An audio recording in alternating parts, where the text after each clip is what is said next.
Bismillahirrahmanirrahim. Assalamualaikum warahmatullahi wabarakatuh. Alhamdulillah, la haula wa la quwwata illa billah. Allahumma sholli ala Muhammad wa ala ali Muhammad. Rabbi shrah li sadri wa yassir li amri wahlul 'uqdatam min lisani yafqahu qawli. Amma ba'du.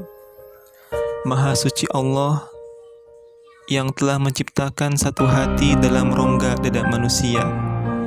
Dan cukuplah untuk dikatakan seseorang itu berdusta jika dia mengatakan bahwa dia mempunyai dua hati dalam rongga dadanya.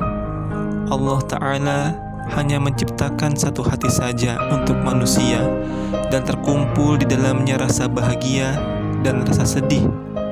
Dua hal yang akan selalu menyertai manusia di dunia dan menjadi ujung kehidupan di akhirat kelak. Ketika kebahagiaan itu datang, hati itu akan menari bersama bibir yang akan selalu menyunggingkan senyum. Namun ketika hati itu bersedih, tentu hanya kepada penggenggam hati tempat kita untuk mengadu. Dalam doa kamilin, Masya Allah, di antara doa-doa yang sangat luar biasa sekali, ada banyak pelajaran yang dapat diambil. Di antaranya, jangan bersedih. Seperti dalam firman Allah Subhanahu wa Ta'ala dalam surat Ali Imran ayat 139, yang artinya, janganlah kamu bersikap lemah dan janganlah kamu bersedih hati, padahal kamulah orang-orang yang paling tinggi derajatnya jika kamu orang yang beriman. Dalam ayat tersebut, Allah Ta'ala melarang hamba-hambanya yang beriman untuk bersikap lemah dan bersedih hati ketika tertimpa musibah dan ketika diuji dengan sebuah ujian. Sesungguhnya kesedihan di dalam hati dan lemahnya badan hanyalah akan menambah musibah dalam jiwa dan merupakan senjata ampuh bagi musuh-musuh orang mukmin, dan sebaliknya menguatnya hati dan kesabarannya untuk menolak kesedihan itu adalah kekuatan untuk menghancurkan musuh. Saudaraku, tidak seharusnya seorang muslim itu bersikap lemah dan bersedih hati, karena mereka adalah orang-orang yang paling tinggi keimanannya, dan harapan mereka terhadap balasan dari Allah Subhanahu wa Ta'ala sangat besar. Maka tidak pantas seorang muslim untuk bersedih. Maka tidak sepantasnya seorang mukmin yang mengharapkan balasan akhirat dan juga dunia yang telah dijanjikan oleh Allah Subhanahu wa Ta'ala untuk bersedih dan lemah. Sesuatu yang telah digariskan, bukanlah kita tidak boleh bersedih hati, merasa kecewa dan tersakiti.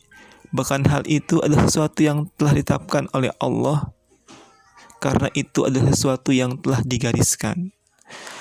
Rasulullah SAW bersabda, kemudian diutus kepadanya seorang malaikat, lalu ditiupkan padanya ruh, dan dia diperintahkan untuk menetapkan 4 perkara, yaitu rizkinya, ajalnya, amalnya, dan kecelakaan dan kebahagiaannya. Al-Hadis.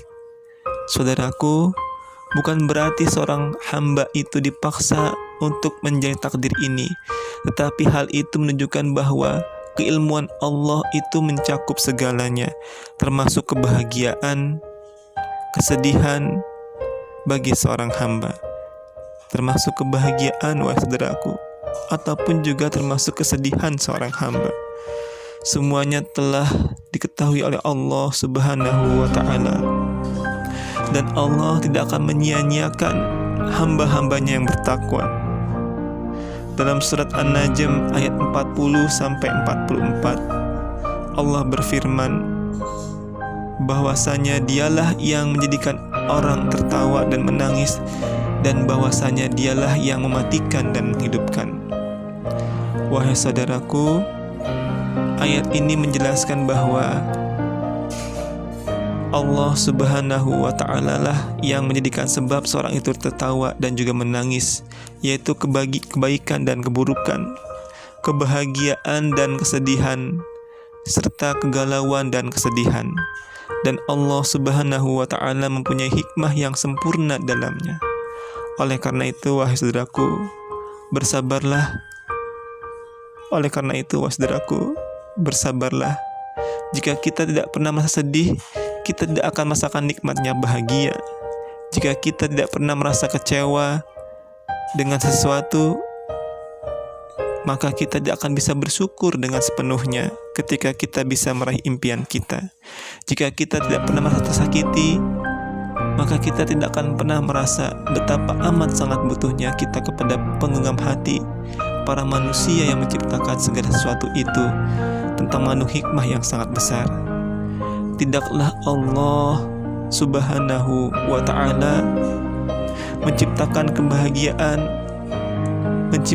kebahagiaan kecuali ada kesedihan yang menjadi lawannya, sebagaimana Allah menciptakan arah timur dan barat dengan bukan tanpa hikmah apapun. Jadikanlah itu semua cambuk untuk cambuk hati kita, wahai saudaraku, untuk lebih dekat kepada Allah Subhanahu wa Ta'ala. Dan yakinlah dan bersabarlah, karena Allah tidak akan menyia-nyiakan hamba-Nya yang bersabar dan akan memberikan balasan yang manis atas kesabarannya. Saudaraku, ketika bersedih dan putus asa, ingatlah kembali kepada cita-cita yang mungkin sedikit terlupakan dari ingatan kita. Cita-cita yang mungkin telah engkau tulis, yang engkau canangkan dalam catatan harianmu. Cita-cita yang selalu engkau sebutkan dalam doamu ketika merasa kenapa Allah tidak mengabulkan doa yang telah engkau panjatkan.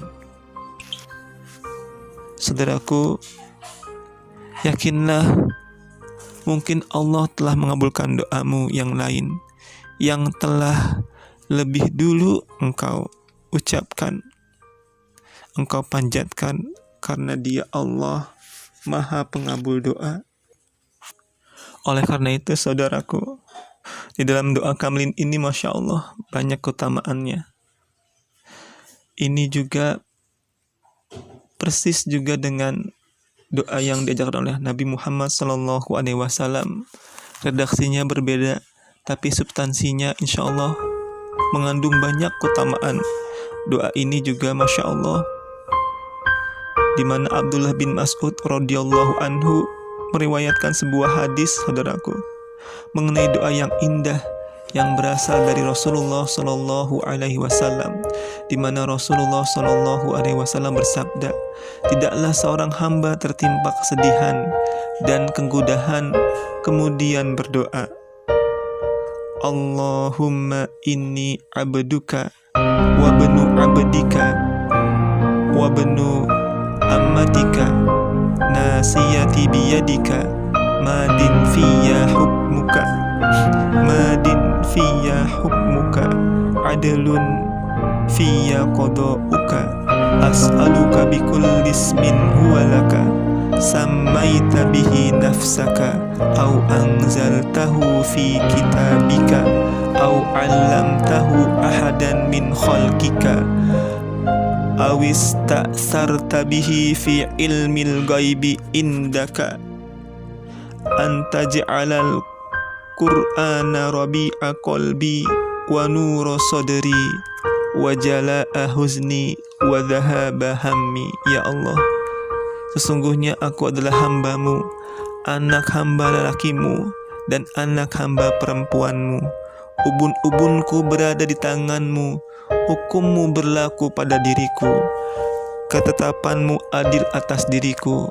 Aku mohon kepadamu, ya Allah, dengan segala nama yang menjadi milik-Mu, yang Engkau menamakan dirimu dengannya, atau Engkau turunkan dalam kitab-Mu, atau yang Engkau ajarkan kepada seorang dari makhluk-Mu, atau yang Engkau rahasiakan dalam ilmu gaib yang ada di sisi-Mu, agar Engkau jadikan Al-Quran sebagai penyejuk hatiku, cahaya bagi dadaku, dan pelipur kesedihanku, serta pelenyap bagi kegelisahanku.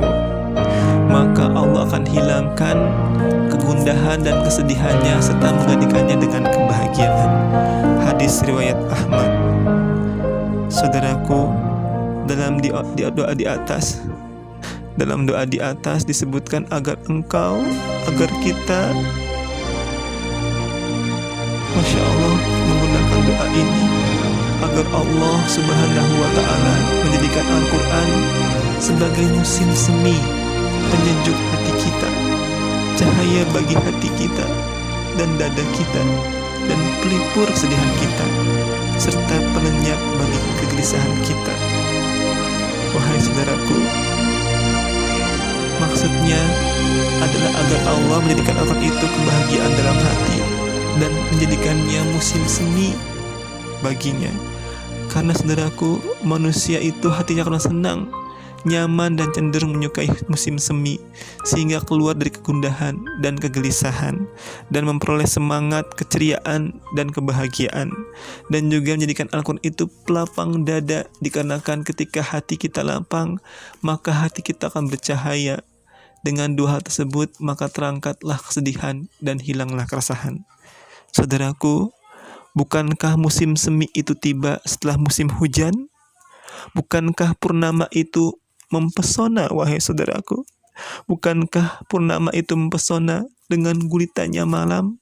Maka bangkitlah, hiburlah hati dengan Al-Quran, dan tambatkanlah hati ke zat yang tidak akan pernah rapuh, dan menyanyikan harapan.